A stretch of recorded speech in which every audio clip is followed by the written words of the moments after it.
uthando lwaJesu.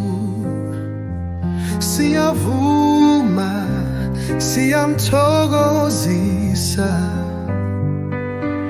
Thixo wethu, siyamthokozisa uthando lwaJesu. Usithanda ngendlela enkulu, akasebenzisi izinganyezi, akaphenduli okuthile sikhonze uthando lwaJesu.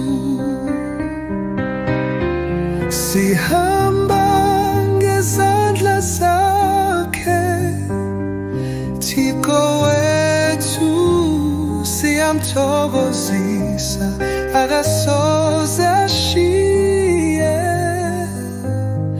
uthando lwaJesu.